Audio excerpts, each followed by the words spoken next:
Emang nggak boleh ngaku-ngaku cucu Nabi? Nggak boleh, haram hukumnya. Orang yang ngaku-ngaku cucu Nabi kena 2 dosa berdasarkan sabda Nabi. 1, dia telah berdusta atas nama Nabi. Man kadzaba alayya muta'ammidan faqad kafar. Barang siapa yang telah berdusta yang disandarkan kepada saya, kata Nabi, kafir dia. Ngaku-ngaku cucu Nabi padahal bukan, itu bisa kafir itu, Pak. Hati-hati. Yang kedua, manidda'a qauman laisa lahu fihim nasabun falyatabawwa maq'adahu minan nar. Barang siapa yang ngaku-ngaku saya keturunan dari kaum itu, laisa lahu fihim nasabun, padahal dia bukan dari kelompok itu, bukan dari kaum itu, maka falyatabawwa maq'adahu minan nar, maka silahkan dia ngapling sendiri tempat tinggalnya di dalam neraka. Awas. Makanya begini Bapak Ibu, klan Ba'alwi di Indonesia ini korban nenek moyang mereka. Mengapa mereka sangat percaya diri mereka adalah cucu Nabi? Itu gara-gara nenek moyang mereka. Yang pertama kali mencantolkan klan Ba'alwi kepada Nabi, kepada nasab Nabi, itu namanya Habib Ali bin Abu Bakar As-Sakron. Inilah orang yang paling bertanggung jawab, Pak, yang mencantolkan, mencangkokkan nasab Bani Ba'alwi kepada Rasulullah Sallallahu Alaihi Wasallam. Kalau yang sekarang ini cuman korban. Makanya kelakuan mereka nggak benar, karena Allah ingin tunjukkan kalau mereka itu memang bukan anak keturunan Nabi. Ini yang harus kita garis bawahi, dan ini yang harus kita sadari.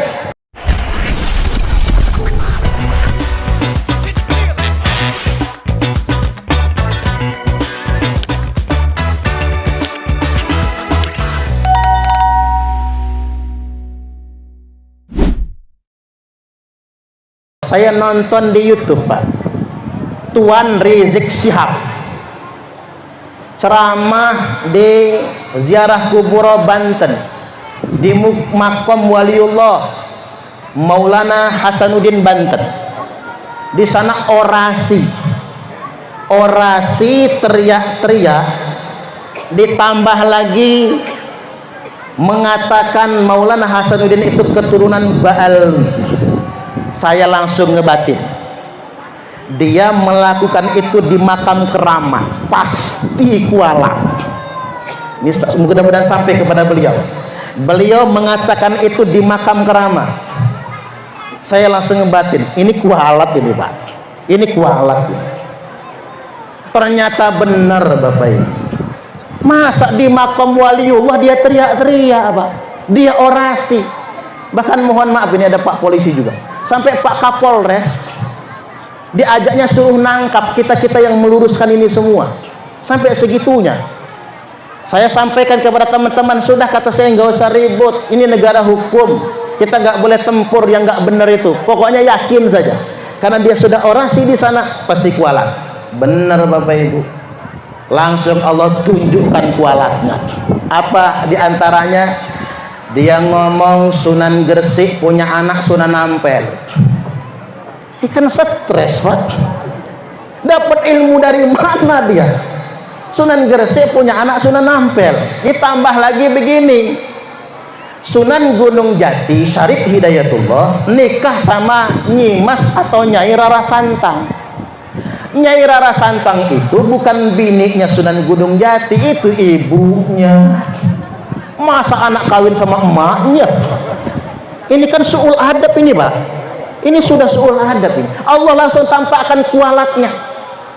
Nggak usah nunggu lama, gara-gara dia orasi di Kesultanan Banten, di Makom Maulana Hasanuddin, langsung Allah tunjukkan kualatnya. Sudah sedemikian rupa. Coba kita, dan dia mengklaim Sunan Gunung Jati, Maulana Hasanuddin, Sunan Gunung Jati itu keturunan Ba'alwi dari Yaman.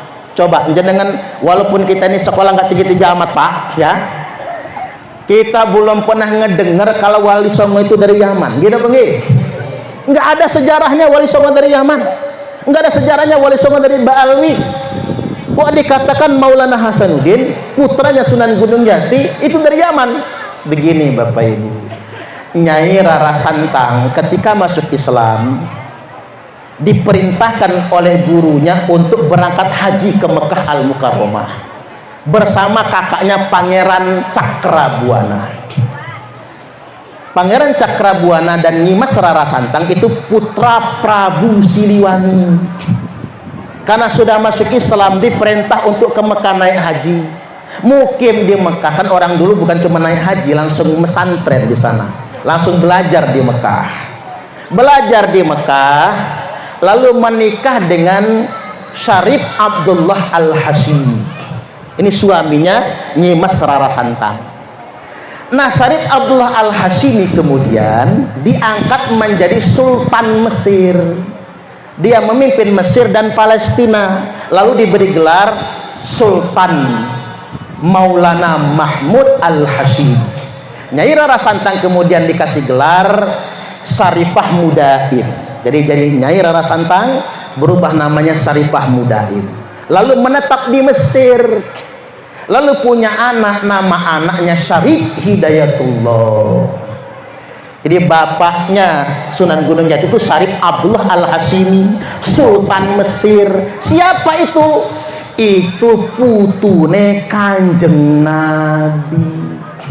Jadi yang benar-benar anak putu Kanjeng Nabi itu Wali Songo Bapak Ibu, bukan Ba'alwi. Maka kemudian Syarif Abdullah atau Sultan Maulana Mahmud Al-Hashimi memerintahkan Syarif Hidayatullah pulang ke Indonesia. Kalau bahasa kita begini, nah, pulang ke kampung emakmu sana, ke Indonesia. Kamu mendakwahkan Islam di sana. Maka beliau mampir ke Gujarat, mampir ke Aceh, berguru dengan bapaknya Sunan Gresik, lalu kemudian sampai akhirnya ke tanah Cirebon. Syarif Hidayatullah mendirikan kerajaan Cirebon.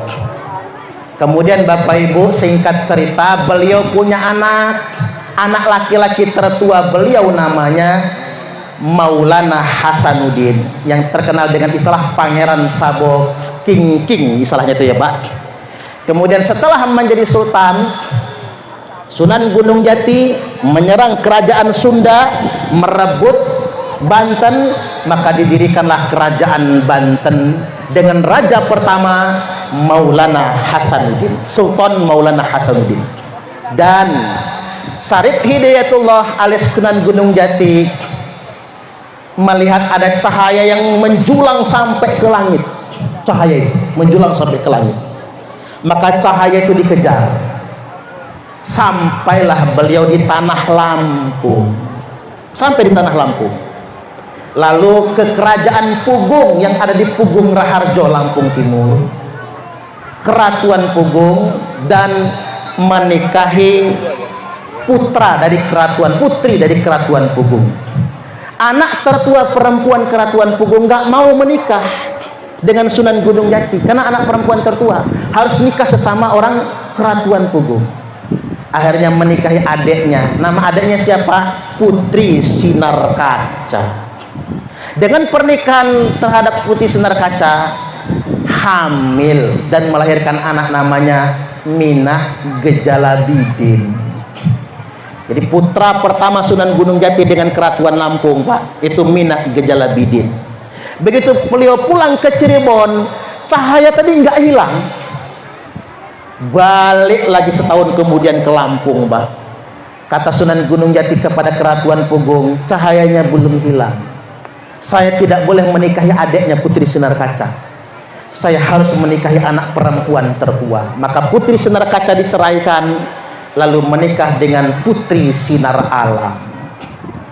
Tinggal pulang ke Cirebon, pernikahan dengan Putri Sinar Alam, melahirkan Minah Gejalarat. Jadi Minah Gejalabidin dan Minah Gejalaratu itu kakak adik, cuman beda ibu, cuman ibunya juga kakak adik. Karena nggak boleh menikahi dua saudari dalam satu pernikahan, satu harus diceraikan.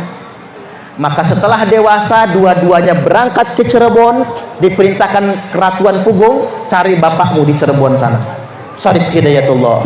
Singkat cerita, Mina gejala bidan kemudian mendirikan keratuan melinting. Mina gejala ratu diubah namanya menjadi Raden Muhammad Aji Saka. Raden Muhammad Aji Saka cuman dikasih bibit-bibit lada kopi, makanya Lampung tanah lado, Pak. Makanya orang Suwo harus nanam kopi, nanam lado, karena itu kodrat buat tanah Lampung, itu kodrat buat tanah Lampung. Kopi, lada nggak boleh ditinggalkan. Panjenengan boleh nanam yang lain juga, tapi dua itu jangan ditinggalkan. Jadi padi, lada, kopi, itu wasiat dari Syarif Hidayatullah Sunan Gunung Jati.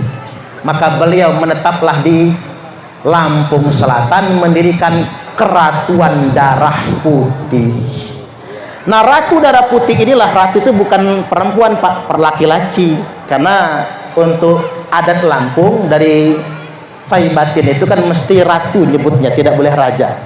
Maka kemudian beliau punya cicit, nama cicitnya Raden Intan Kesumaratu I alias Raden Intan I.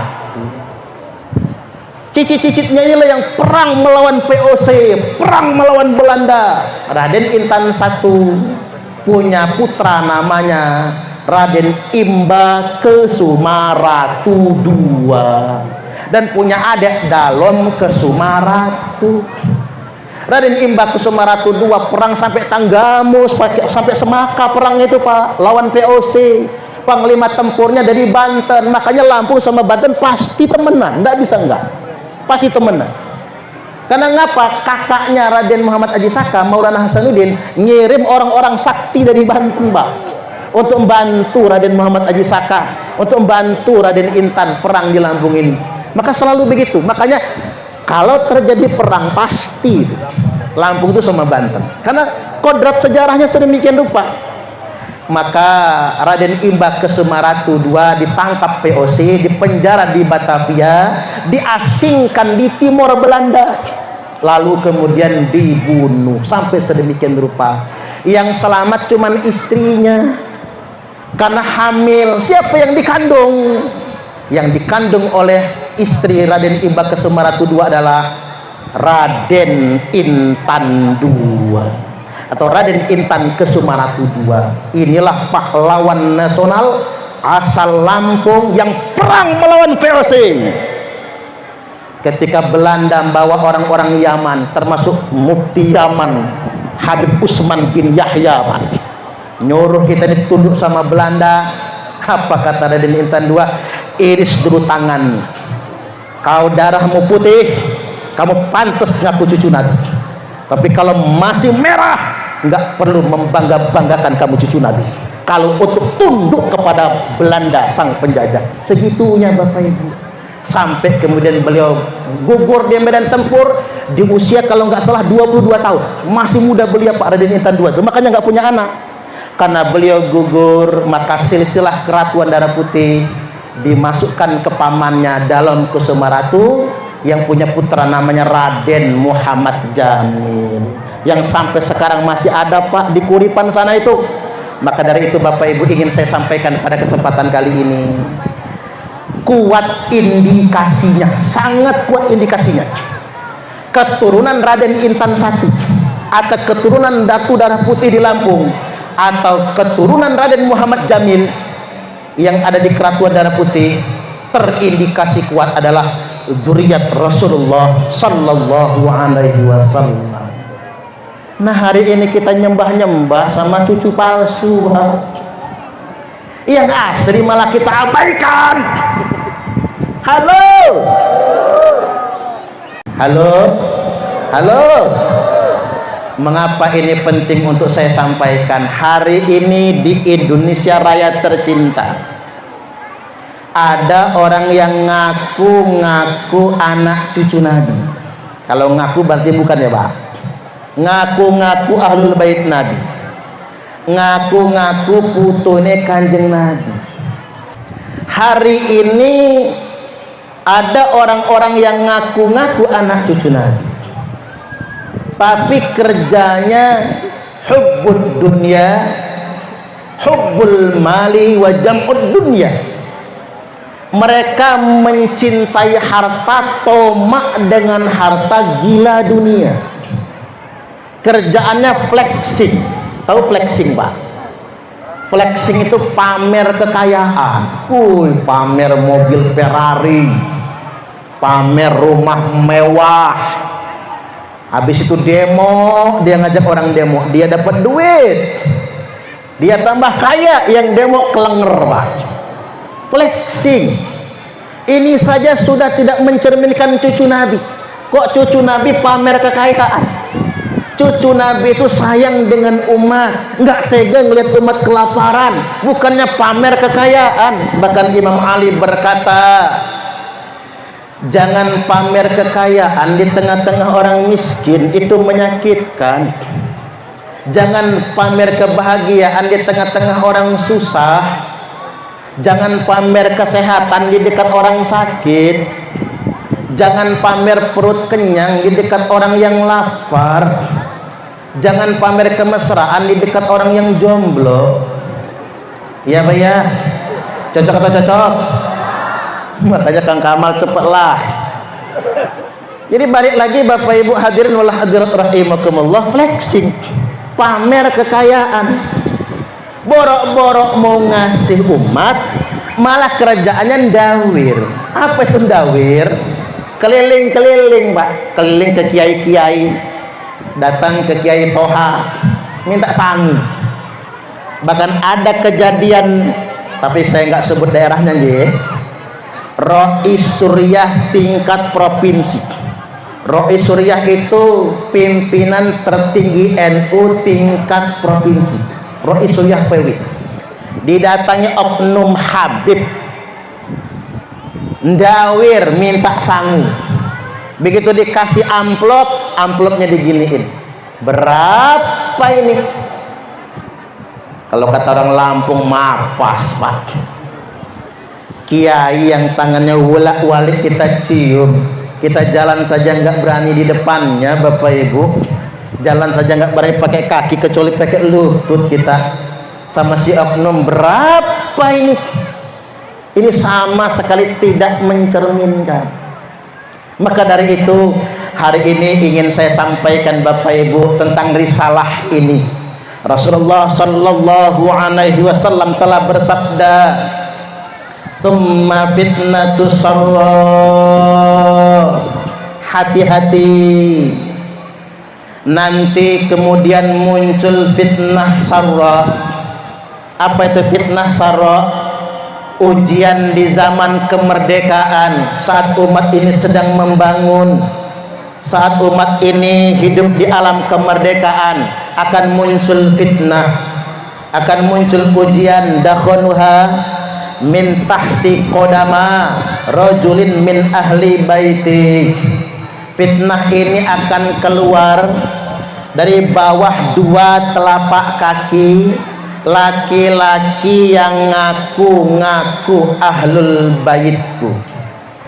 Yaz'umu annahu minni, dia ngaku-ngaku ahlul baitku, ngaku-ngaku anak cucungku. Apa kata dia? Dalam darah aneh nih mengalir darah Rasulullah. Dengan bangganya ngaku-ngaku cucu Nabi. Muhammad itu kakek ente apa kakek aneh? Sampai segitunya. Yaz'umu annahu minni walaysa minni, dia ngaku-ngaku anak cucungku padahal dia bukan anak cucungku. Wa innama awliyaiyal muttaqun, sesungguhnya semata-mata anak cucungku, wali-waliku hanyalah orang-orang yang bertakwa. Halo, dia haluin biar nggak ngantuk, Pak. Nggak apa-apa, agak serius ngajinya ya, didengerin ya. Begini, ternyata sudah disinyalir oleh Nabi. Disinyalir itu bahasa Indonesianya apa ya Pak ya? Ternyata sudah diprediksi oleh Nabi, sudah dikira-kira. nanti di akhir zaman akan ada yang ngaku-ngaku anak cucu Nabi, padahal palsu, padahal bukan, karena dia nggak pantas ngaku-ngaku anak cucu Nabi. Nah, ini yang benar-benar harus kita garis bawahi pada kesempatan kali ini. Orang-orang yang ngaku-ngaku anak cucu Nabi wajib menunjukkan bukti. Nah, sekarang begini, buat keluarga besar Nahdlatul Ulama dimanapun Anda berada, sekarang sejarah NU sudah disimpangkan orang, Pak. Sampai kemarin Ketua Umum PBNU Kiai Haji Yahya Holil Stakuf mengeluarkan instruksi terkait dengan sejarah NU yang sudah disimpangkan. Ternyata ngapura bukan cuma sejarah NU, Ansor juga. Ada oknum yang mengatakan Ansor itu didirikan oleh Habib dan Habibah. Padahal Bapak Ibu, mungkin kan waktu Ansor pertama kali didirikan, wakil ketuanya bernama Abdullah Ubaid. Gara-gara wakil ketua Ansor pertama namanya Abdullah Ubaid, akhirnya dituduh Ansor didirikan oleh Habib Habibah. Ini sejarah sudah disimpangkan. Maka dari itu Bapak Ibu, beranjak dari berbagai macam penyimpangan sejarah Nahdlatul Ulama, sejarah Ansor, bahkan sejarah bangsa Indonesia. Jenderal Sudirman dihabibkan, Imam Bonjol dihabibkan, dan lain sebagainya. Maka kita sampai kepada satu kesimpulan, orang-orang yang ngaku anak cucu Nabi ini bukan anak cucu Nabi. Mereka cuma ngaku-ngaku. Mulai hari ini siapapun yang ngaku-ngaku anak cucu Nabi wajib kita pertanyakan, wajib kita teliti. Alasannya apa? Al-Hafiz Ibnu Hajar Al-Haytami, seorang ulama besar dari kalangan mazhab Syafi'i, berkata, yambaghi likulli ahadin ayyakuna lahu ghiratun fi hadzal nasabi syarif wa dhabatahu hatta la yantasiba ilaihi sallallahu alaihi wasallam ahadun illa bihaqqin. Niscaya sudah seharusnya bagi setiap orang, panjenengan termasuk saya, cemburu, ada sensitivitas terhadap keturunan nasab mulia Rasulullah sallallahu alaihi wasallam. Wa dhabatahu, dan ingat, apabila ada yang ngaku-ngaku wajib diteliti oleh ulama, hatta la yantasiba ilaihi sallallahu alaihi wasallam ahadun illa bihaqqin, sampai tidak ada lagi yang berani ngaku-ngaku cucu Nabi kecuali dengan alasan yang benar. Hari ini siapapun yang ngaku cucu Nabi wajib pakai dalil, wajib pakai hujah.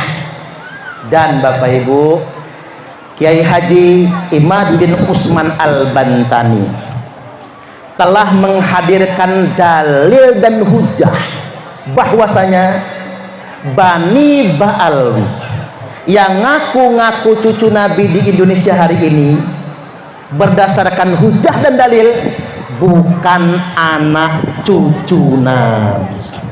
Ini berdasarkan kitab nasab, berdasarkan sejarah, dan berdasarkan tes DNA.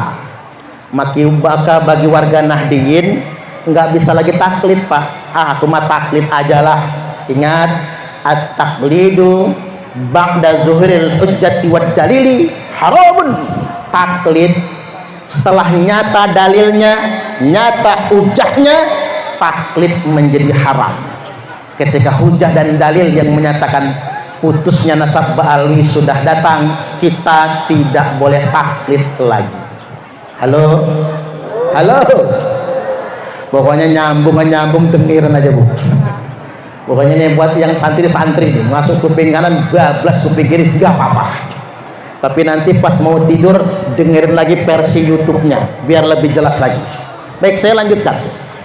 Emang nggak boleh ngaku-ngaku cucu Nabi? Nggak boleh, haram hukumnya. Orang yang ngaku-ngaku cucu Nabi kena 2 dosa berdasarkan sabda Nabi. 1, dia telah berdusta atas nama Nabi. Man kadzaba alayya muta'ammidan faqad kafar. Barang siapa yang telah berdusta yang disandarkan kepada saya, kata Nabi, kafir dia. Ngaku-ngaku cucu Nabi padahal bukan, itu bisa kafir itu, Pak. Hati-hati. Yang kedua, manidda'a qauman laisa lahu fihim nasabun falyatabawwa maq'adahu minan nar. Barang siapa yang ngaku-ngaku saya keturunan dari kaum itu, laisa lahu fihim nasabun, padahal dia bukan dari kelompok itu, bukan dari kaum itu, maka falyatabawwa maq'adahu minan nar, maka silahkan dia ngapling sendiri tempat tinggalnya di dalam neraka. Awas. Makanya begini Bapak Ibu, klan Ba'alwi di Indonesia ini korban nenek moyang mereka. Mengapa mereka sangat percaya diri mereka adalah cucu Nabi? Itu gara-gara nenek moyang mereka.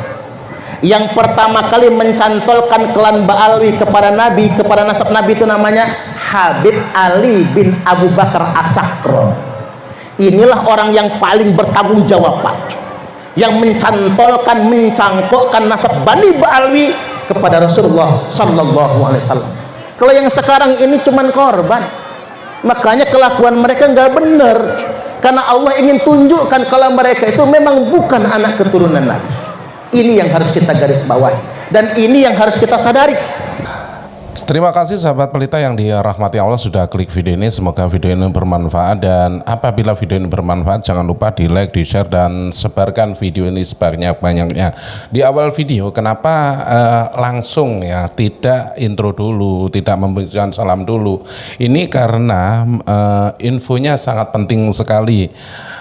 Penyampaian apa yang disampaikan oleh Ustadz Suparman mengatakan bahwa Habib Rizik atau Bapak Rizik Syihab itu kesurupan, ketempelan di sebuah makam, yang mana makam itu makam keramat. Nah, ini menjadi acuan ya, sehingga langsung memutar video. Kenapa? Karena ini penting. Jadi mungkin buat sahabat pelita yang sudah pernah nonton video ini tidak terkejut lagi, tidak kaget lagi. Tetapi bagi pemula seperti admin khususnya yang tidak pernah menonton video ini, walaupun video ini di deskripsi tertulis itu video sedikit lama, tetapi ketika melihat thumbnail mengatakan bahwa Bapak Rizik Syihab itu kerusukan ketika memberikan ceramah atau orasi di makam keramat, itulah yang menjadi dasar kenapa video ini tadi langsung tanpa ada pembukaan dulu ya sahabat pelita ya. Dan semoga apa yang disampaikan oleh Ustadz Suparman, yang karena video ini saya ambil dari ceramahnya Ustadz Suparman dari Lampung sahabat pelita ya. Di awal video mengatakan bahwa Habib Rizik itu salah penyebutan ya, entah itu ketika Nyi Subang Larang dan lain sebagainya. Admin di sini mencatat bahwa apa yang disampaikan oleh Ustadz Suparman ini pelurusan ya, tentang ucapan-ucapan yang sudah disampaikan. Mungkin sahabat santri pernah mendengarkan bahwa ketika Habib Rizik atau Bapak Rizik Syihab ini mengulas silsilah sebuah wali songo, itu ada statement yang keliru yang mengatakan si A ini anaknya si A, si B akhirnya menikah dengan si A, seperti itu kenyataannya. Tetapi apa yang disampaikan oleh Bapak Rizik Syihab ini jungkir balik ya dengan fakta sejarah. Ternyata apa yang disampaikan oleh Bapak Rizik Syihab ini tentang sejarah itu keliru, salah. Nah, dari sinilah mungkin ketika Bapak Rizik Syihab memberikan fakta sejarah yang dibelokkan itu, mungkin para pengikutnya itu akan percaya. Karena apa yang disampaikan oleh Bapak Rizik Syihab itu dianggap sebuah fatwa. Tetapi dalam kenyataannya setelah videonya beredar dan diluruskan oleh Kiai Haji Maduddin Usman Al-Bantani, oleh Prof. Mahfud MD dan juga Kiai Haji Suparman, ya, Ustadz Suparman, ini menunjukkan betapa minim literasi sejarah yang dimiliki oleh Bapak Rizik Syihab, ya. Hal ini berkaitan dengan sejarah Wali Songo. Mungkin dari sinilah ya deskripsi itu tertulis bahwa Bapak Rizik Syihab ini kesurupan. Nah, kesurupan apa ya? Itu tadi kesurupan tentang sejarah yang mungkin belum dia ketahui, tetapi sudah berani mengatakan bahwa sejarahnya itu begini loh, tetapi dalam kenyataannya itu salah besar. Sahabat pelita yang dirahmati Allah, benar ya, ada pepatah yang mengatakan jangan melihat siapa yang berbicara, tetapi dengarkan apa yang dibicarakan. Dalam hal ini, dalam konteksnya sejarahnya Wali Songo dan lain sebagainya, yang diucapkan, yang diceritakan oleh Bapak Rizik Syihab itu salah. Jadi apabila salah, kita harus berani meluruskan sejarah itu, biar apa? Biar anak cucu kita kelak nanti itu tidak terpesong, tidak terbelok fakta sejarahnya. Dan memang ya kita dan juga Bapak Rizik Syihab ini meminta maaf ya tentang statement yang dikeluarkan tentang sejarah Wali Songo yang sudah keliru. Nah, sahabat pelita yang dirahmati Allah, itulah pentingnya betapa sejarah itu penting. Apabila sejarah itu sudah dibelokkan, ya lambat laun kita tidak akan mengenali fakta yang sebenarnya, karena sesuatu yang diucapkan berkali-kali itu akan terpatri dalam pikiran, dan nanti pikiran itu akan merebak, berkembang dan mempercayai bahwa fakta itu yang sebenarnya. Sahabat pelita yang dirahmati Allah, itu pentingnya kita belajar membaca sejarah. Sekali lagi, pentingnya sejarah itu didokumentasikan, entah itu ditulis dan lain sebagainya, tetapi harus menggunakan data yang valid.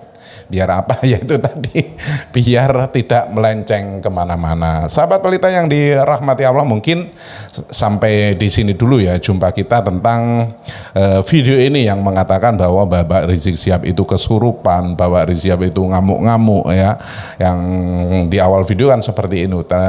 Jadi admin menarik kesimpulan apa yang disampaikan oleh Ustadz Suparman ini itu menanggapi pernyataan dari Bapak Rizik Syihab tentang sejarah Wali Songo. Itu ya sahabat pelita ya. Jadi kita harus berpikir secara objektif, kita harus berpikir secara nalar ya. Biar apa ya, itu tadi, tidak konslet menerima fakta sejarah yang sebenarnya, walaupun sejarah ingin dibelokkan, tetapi ada orang-orang yang lebih paham tentang sejarah yang mungkin sudah tercatat, entah itu di buku sejarah, di museum, dan pastinya ada manuskrip ya yang menulis tentang Wali Songo tersebut. Sahabat pelita yang dirahmati Allah, mungkin sampai di sini dulu ya jumpa kita. Dan apabila ada tutur kata saya yang kurang berkenan di hati Anda, jangan lupa saya mohon maaf yang tak terhingga. Dan buat Anda yang belum subscribe channel ini, jangan lupa dukung terus channel ini dengan cara di like, di share sebanyak-banyaknya, dan jangan lupa tombol loncengnya juga diaktifkan biar Anda tidak ketinggalan kabar info terbaru dari channel ini. Dan saya akhiri, wabillahi taufiq wal hidayah, wassalamualaikum warahmatullahi wabarakatuh.